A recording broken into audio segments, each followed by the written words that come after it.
जय श्री कृष्ण। आज फिर पुष्टि के सत्संग को आगे बढ़ाते हुए आगे की सेवा विधि के बारे में बताने के लिए फिर से उपस्थित हुआ हूँ आप लोगों के बीच में। फिर से एक बार उन तीनों मंडलों के नाम दोहराना चाहूंगा जिन्होंने इस सुंदर से सत्संग का आयोजन किया है। वैष्णव वल्लभ वैष्णव मंडल, वल्लभ वैष्णव युवा मंडल, वल्लभ वैष्णव महिला मंडल के संयुक्त तत्वाधान में जो ये पुष्टि से संबंधित सत्संग हो रहा है, उन सभी को मैं पुनः वापस इन तीनों मंडलों को याद करते हुए ठाकुर जी से प्रार्थना करूं कि ये तीनों मंडल ऐसे ही पुष्टि की धर्म ध्वजा को सदैव लहराए रखने का प्रयास करते रहे जैसे अभी कर रहे हैं। आगे भी निरंतर ऐसे ही पुष्टि के लिए सदैव तत्पर रहें और पुष्टि को जन जन तक पहुंचाने का प्रयास करें। आइए, आज जो पूर्व में अपन ने अष्टायाम सेवा विधि के बारे में सत्संग प्रारंभ किया था, तो राजभोग तक का सेवा क्रम मैंने आपको बताया कैसा होता है और कैसा करना चाहिए। अब आज के सत्र में हम प्रारंभ में शुरुआत करते हैं उत्थापन की सेवा विधि है। तो ये उत्थापन की सेवा विधि क्या है, कैसे होती है हवेली में भी और घर में वैष्णव के यहाँ भी कैसे होती है या होनी चाहिए।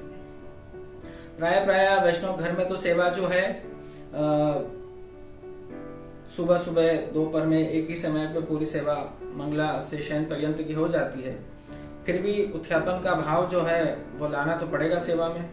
अष्टायाम सेवा का जब भाव हम लाएंगे तभी सेवा हमारी पूरी होगी। तो उत्थापन के समय में ठाकुर जी को कहते हैं कि जब राजभोग हो जाते हैं तब राजभोग की सेवा के बाद में अनुसेर होता है।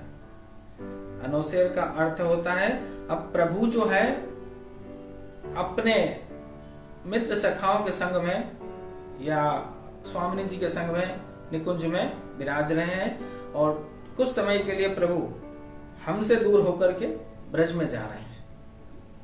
उस समय हमारे लिए भी करने के लिए कार्य किया गया है कि श्रीमद् भागवत जी का हम आश्रय लें और वही ब्रज की लीलाओं का मनन स्मरण चिंतन पठन इत्यादि हम स्वयं भी करें। हमें वल्लभ ने इसलिए इतना समय दिया है कि ठाकुर जी के राजभोग की सेवा के बाद में हम ठाकुर जी का अधरामृत यानी कि प्रसाद ले सकें और थोड़ा सा विश्राम कर सकें दोपहर के समय में, और बचे हुए समय में जो है जितने भी ग्रंथ हैं उन ग्रंथों का अध्ययन करें। और अपने लिए क्या, मैं तो ये कहूंगा कलयुग में श्रीमद् भागवत जी से ऊंचा कोई ग्रंथ नहीं है। उसे ग्रंथ क्या कहें, यह कहा जाता है कि भागवत जी तो जो है पूर्ण पुष्टि पुरुषोत्तम श्री गोवर्धन धरण का ही वांग्मय स्वरूप है। तो भागवत जी का आश्रय लें दोपहर के समय में। और अनुसेर के समय में क्या होता है मैं आपको बताऊं। राजभोग की सेवा हो गई तो राजभोग के दर्शन में आरती हो गई। आरती के बाद में दंडवत करके प्रभु को टेरा आ गया। अब टेरा आने के बाद में अंदर जो हवेलियों का जो सेवा क्रम है वो बताना चाहूंगा कि माला जी बड़ी हो जाती है, ठाकुर जी के पास में पधरा दी जाती है। अनुसेर बंटा जी का अर्थ होता है, हम अपनी भाषा में कहें तो टिफिन कह लें कि आप और अपन और ठाकुर जी कुछ समय के लिए थोड़े से दूर हो रहे हैं, तो ठाकुर जी जो है बाल भाव की सेवा है अपने यहाँ पे, तो बार बार ठाकुर जी को भूख लगती है। तो हम तो उस समय प्रभु के पास नहीं है, ठाकुर जी तो ब्रज पधार गए हैं अपने अष्ट सखाओं और गोपियों और गायों के संग में। उस समय ठाकुर जी को अगर भूख लगे तब ठाकुर जी के पास हम भावनात्मक रूप से भावना जी के रूप में बंटा जी पधराते हैं कि प्रभु आपको जब भी भूख लगे आप थोड़ा सा कुछ आरोग लेना। तो बंटा जी 3 प्रकार के होते हैं। एक सूखे मेवे का बंटा जी होते हैं, एक दूध घर का बंटा जी होते हैं और एक अनसकड़ी का बंटा जी होते हैं। सामग्री के बाद में हम सामग्री के विषय में हम ये अष्टायाम सेवा विधि हो जाए पूरी, उसके बाद हम सत्संग करेंगे सामग्री के बारे में। तो अभी मैं आपको यही बताऊं कि 3 तरह के बंटा जी होते हैं। दूध घर का बंटा जी, सूखा मेवा का बंटा जी या अनसकड़ी का बंटा जी। ये ठाकुर जी की यथाशक्ति यथा भावना के साथ में हवेलियों में पधराया जाता है और पधरा करके प्रभु को दंडवत की जाती है कि प्रभु कोई हमसे सेवा क्रम में कोई अपराध हुआ हो, कोई त्रुटि हुई हो तो क्षमा करना। मैं आपसे बार बार निवेदन करूंगा कि जितनी बार भी आप ठाकुर जी की सेवा में रहो, जाप करो, कीर्तन करो, मनन करो, स्मरण करो, मंदिर जाओ, कहीं भी जाओ, बार बार ठाकुर जी से संसार की कोई चीज मत मांगो। बस उनसे बार बार ये कहो कि प्रभु मुझसे अभी तक जितना कोई अपराध हुआ हो उसको क्षमा करो। और क्या प्रदान करो? सिर्फ भक्ति। भगवान से मांगने योग्य अगर कोई चीज है तो वो है सिर्फ भक्ति। मोक्ष तो बहुत आसान है, बहुत आसानी से मिल जाएगा, लेकिन मुक्ति नहीं मिलेगी। मुक्ति का अर्थ है मुक्त हो जाना। मोक्ष का अर्थ है जितने पुण्य कर्म हमने अर्जित करे हैं उतने समय के लिए हमको स्वर्ग का वास मिलेगा। हम स्वर्ग में देवराज इंद्र के यहाँ उसके महल में उसके राज में बैठ सकते हैं, देख सकते हैं, स्वर्ग का आनंद ले सकते हैं। जैसे ही पुण्य कर्म हमारे क्षीण हुए, समाप्त हुए, वैसे ही हमें फिर धक्का मार के वहां से 84 लाख की योनियों में फिर डाल दिया जाएगा। और मुक्ति अगर मिल गई तो हम सदा सदा के लिए मुक्त हो जाएंगे। हमारा जहां से जन्म हुआ था बस उसी परमात्मा में हम लीन हो जाएंगे। फिर हमें दोबारा वापस संसार में आने की आवश्यकता नहीं रहेगी, हम मुक्त हो जाएंगे। उसे कहते हैं मुक्ति। यह मुक्ति कहां से मिलेगी? मुक्ति मिलेगी सिर्फ भक्ति से। और भक्ति कैसे मिलेगी? सेवा से। सेवा कैसे मिलेगी? भावना से। भावना कहां से प्रकट होगी? जब हम प्रभु का स्मरण करेंगे। वो स्मरण कैसे करेंगे?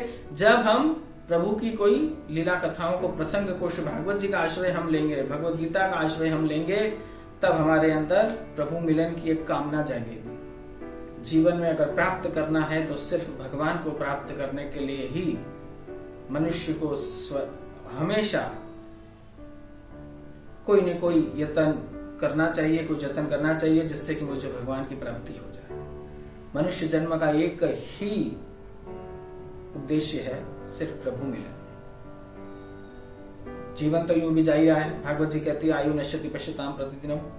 हर दिन हर घंटा मनुष्य नहीं मर रहा है, बल्कि हर घड़ी हर पल हम हमारी मृत्यु के पास जा रहे हैं। और जीवन तो पल पल बीत रहा है।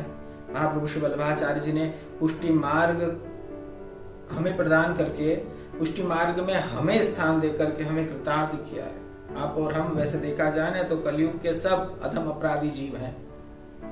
मेरी बात का बुरा मत मानिएगा, लेकिन ये सत्य है कि आप और हम सब अधम अपराधी जीवों की श्रेणी में आते हैं। हम मन से, वचन से, कर्म से और तन से कहीं न कहीं कोई ना कोई हर दिन अपराध करते हैं, और होता ही है। इस अपराध की क्षमा प्रार्थना भगवान कृष्ण से बार बार करें। और भगवान कृष्ण ही एक ऐसे परब्रह्म परमात्मा है जिनको अपने भक्तों की कभी कोई गलती दिखती ही नहीं है।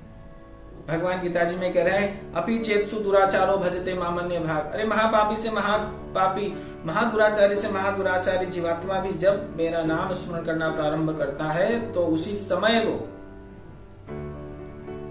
धर्मात्मा बन जाता है।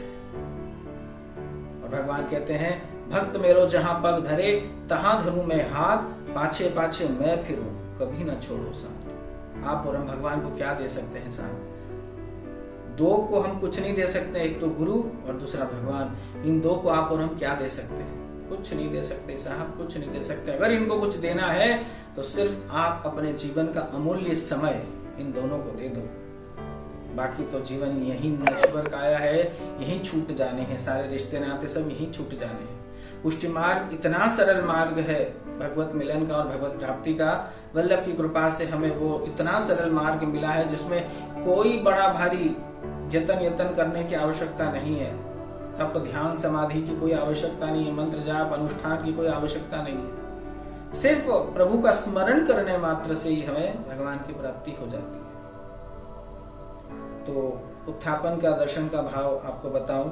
राजभोग की सेवा कर्म हो गई, उसके बाद अनुसार बंटा जी ठाकुर जी के पास पधराए और ठाकुर जी को दंडवत करें और उनसे क्षमा प्रार्थना करें। प्रभु मंगला से लेकर राजभोग तक की सेवा में जाने अनजाने हमसे कोई अपराध हुआ हो तो प्रभु क्षमा करें। और फिर यह हवेलियों का क्रम बता रहा हूं। और फिर मुखिया जी वगैरह सेवा से बाहर हो जाते, प्रभु को दंडवत करके राजभोग का अनुसेर और उत्थापन के बीच का जो समय होता है वो कम से कम 2.5 घंटे का होना चाहिए। राजभोग और उत्थापन के बीच का जो अनुसेर का समय है वो 2.5 घंटे का होना चाहिए।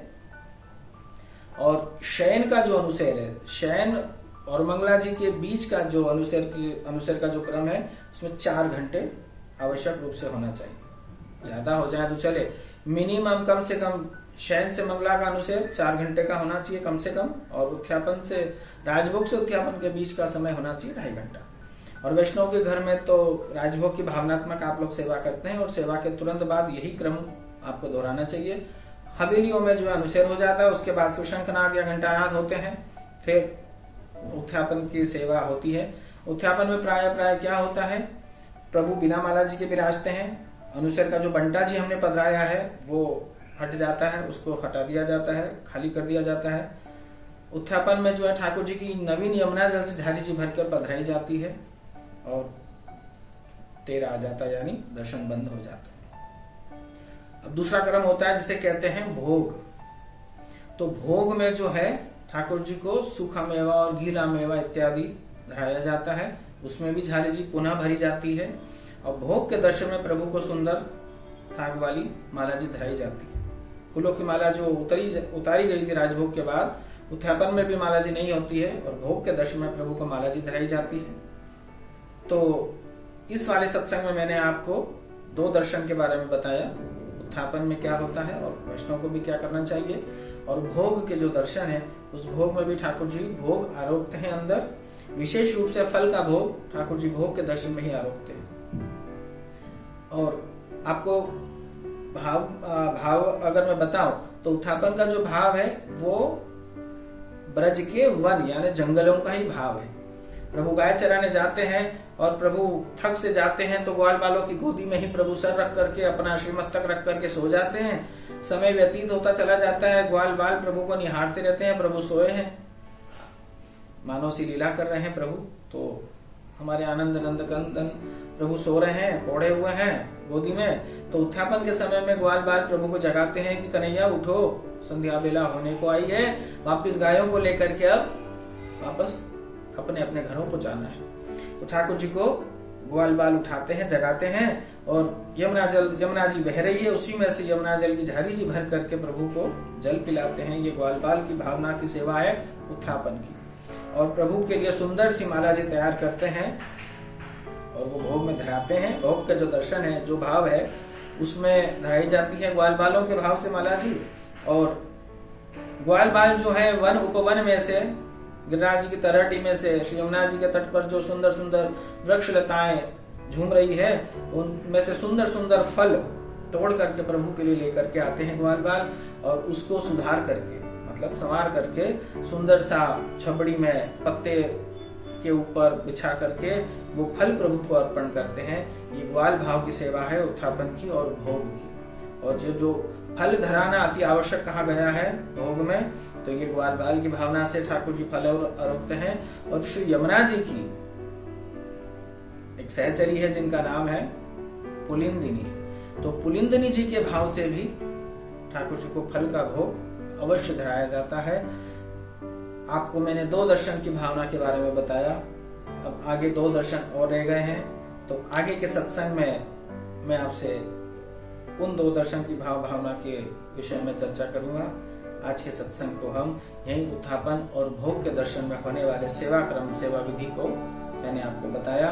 वैष्णव घर में भी राजभोग के बाद में 5 मिनट रुक करके अनुसेर का भाव मन में रख लें। 5 मिनट के बाद भी फिर ठाकुर जी को झारी जी भरें और भोग में फल का भोग प्रभु को वापस धरें। जितना निभ सके उतना निभाने का आप लोग प्रयास करें। आज के सत्संग को यही विरामता की ओर ले चलते हैं। जय श्री कृष्ण।